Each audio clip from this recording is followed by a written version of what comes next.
Ahoy everyone, Super here with another personal story, and this time I'd like to weave you the tale of how the coronavirus quarantine finally got me to play The Legend of Zelda: A Link to the Past. So here's the thing, I'm going to start this story in a way that just sounds like me bragging endlessly about some of my accomplishments as a teenager and young adult, and I promise that's not the intent of it. Stick with it. It just provides the necessary layer of context that the story needs. Like most of you, I have played hundreds of Nintendo games and video games in general.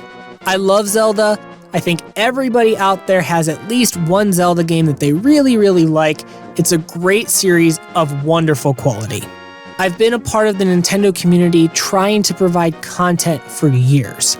I wrote for multiple different websites, reviews, previews, and guides.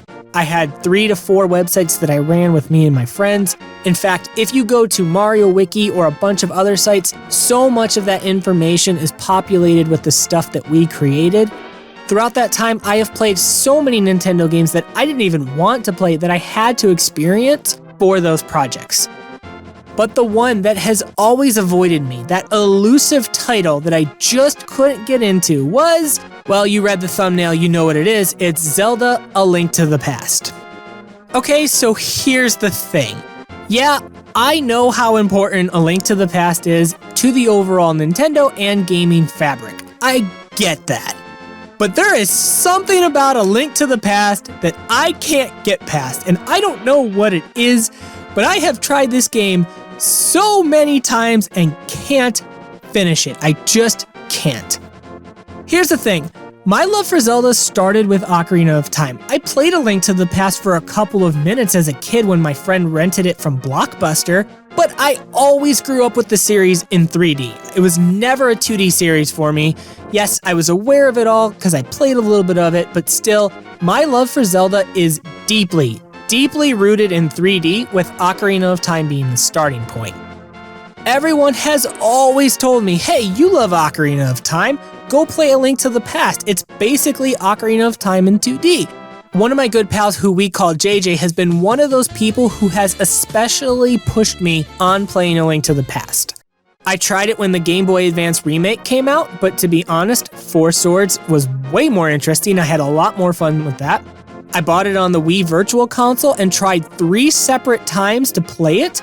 On all 3 of those occasions, no joke, I always got to the second dungeon in the Dark World and stopped. That's where I lost interest.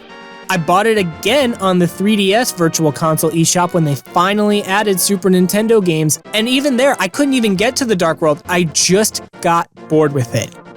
This isn't meant to be a review by any means, it's just a story, but there has always been something about A Link to the Past that just felt off with me. Because the thing is, I do like 2D Zelda. Even though I started with 3D in Ocarina of Time, Link's Awakening is one of my favorite Zeldas. It's in my top 3 for sure. The Oracle games are also 2D installments that I really like, so I do like 2D Zelda, but for some reason, no matter how many times I have picked up and played A Link to the Past, even going out of my way to purchase it additional times, I just can't get through it. Until about 2 weeks ago. That's right, JJ, I did it. I played through A Link to the Past. I 100%ed it without a guide. I spent 25 hours on that game because the work from home quarantine with the whole coronavirus pandemic finally gave me a reason to go through and fully experience A Link to the Past. I have the screenshot to prove it. This is directly from my Switch. Look at it in all of its glory. Yeah, I finally have managed to experience something that was so crucial both to Zelda and Nintendo's history.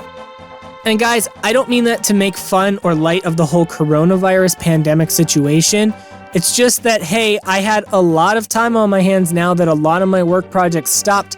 I'm not putting in nearly as many hours at the office as I used to since we're working from home. I was desperately waiting for Animal Crossing's New Horizons to come out, and since I didn't really have a game to play, I was doing a lot of retro games on the SNES app on Nintendo Switch. This was the time where destiny aligned, and it was time to play it. So I gotta say, in retrospect, I'm not that surprised that I stopped at the second dungeon of the Dark World. The best parts of the game are definitely after that. Dungeons 4, 5, and 6 in the Dark World are awesome. Turtle Rock at the end is also really good. Some of the heart pieces were kind of annoying to get. I absolutely hate that fountain area where you have to keep throwing in rupees. Oh my god, that was terrible. That took forever to get all the max upgrades. Same thing with the wishing wells where you kind of had to throw in your items and you get upgraded versions of them. That's fine. I mean, that doesn't take that much time, but the UI is so terrible that I don't even know how that got past the developers, even back in the day since it was a Super Nintendo game. The side quests were kind of they were okay. I really liked the medallions. Those were super cool. They reminded me of the goddess spells that you get in Ocarina of Time, but far more useful, especially the one that's the screen clearing nuke. I don't remember which one that is, if it's Quake or I don't actually remember the name of the other two off the top of my head. It shows you how much time and effort I put into these story videos. I apologize, guys. But yeah, as a whole, I'm much more positive on it. It's definitely not my favorite 2D Zelda. That's going to remain with Link's Awakening. Of course, there's bias there because I'm nostalgic for that game, but I gotta be honest, guys, after thinking about it critically, I legitimately believe that Link's Awakening and both Oracle games are objectively superior games to A Link to the Past. I can respect it as being the stepping stone that brought Zelda into the modern world, because when you compare it to the original Zelda, it's like, what was Nintendo thinking before A Link to the Past? It definitely helped the Zelda series become modernized. Totally get its importance. As an actual game, I thought it was good. Some parts were great. Some parts were The best parts were the dungeons for sure. I particularly like the ice one in the Dark World. I think that's Dungeon 6, and the one before it, is that the one in the swamp? I think the one before it is the one in the swamp. Both of those are really good. I might have the numbers mixed up. I think actually now that I think about it, the ice one is Dungeon 5, and the swamp one is Dungeon 6. Both of those dungeons are top tier. Those are great dungeons. The items are pretty good. I like how you get the ice rod really early, although I have to say a lot of the items made the sword, the Master Sword, and all the upgrades feel a little bit weak. Maybe it was just me. I relied on the fire rod a lot. The UI and menuing for the bottles is an absolute atrocious train wreck. Don't know what they were thinking there, even back in the day. One of the things that I have a particular hatred for is how the game handles saving. I hate how you can't save and continue, and how every time you restart or load up your save file, you have to go to one of the 3 points in the light world or the pyramid in the dark world, and that you start with 5 hearts. What is that about? Throughout the end part of the game, the first thing I would do is always find that tree next to the pyramid in the dark world and just endlessly run into it for fairies, and that got annoying and old so quick. That was so irritating having to do that every single time. I also didn't like navigating with the mirror. It is loads better conceptually than Ocarina of Time. I know a lot of people who have played both Link to the Past and Ocarina of Time say the mirror is objectively better. I can see that. I don't necessarily feel that way, but I hate how the mirror is not 2 ways, how you can only use it going from the dark world to the light world, and then you're required to go back to that glittering spot in order to navigate back to the dark world or find a tile. Getting up to Death Mountain over and over and over again in the end game because I was either saving and restarting my file, or I was going to get items or potions or whatever it was, having to constantly go through that series of caves and go use the mirror only going one way, it just got tedious. I did not like that at all. So yeah, as a whole, this was not meant to be a review, but I did want to give you my initial impressions on the game as someone who understands the history of it, tried it, couldn't get into it, finally found the willpower to give it a go. Not a review, but it is overall, it's a good game. It's a good game. I totally get why people say it's a great game.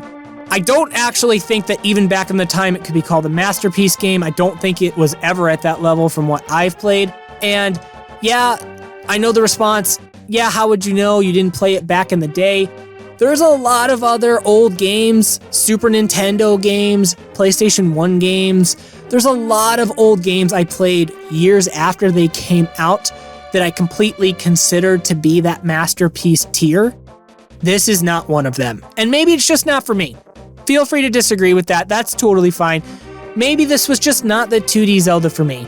There's something about it that always didn't stick with me. I really did try in the past, Yeah, it's just not the one for me. I'm sorry, guys. I want to really like it, but I only can get there so much.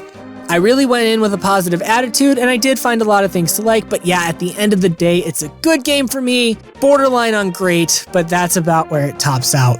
So yeah, that's my story. I hope you guys enjoyed it, and remember that the magic hammer is the worst item with an NES level sprite, and I'll leave you with that. Thank you so much for watching one of my videos. It means a lot to me that you're here, and if you enjoyed this video, please leave a like on it and subscribe to the channel so we can help it grow. I love making content on game design and Nintendo topics, but I do some other stuff too. I'm on some social media platforms if you'd like to get to know me better, and the links for them will be in the video description. My name is Super, and like me, I hope you'll have the chance to be super today too.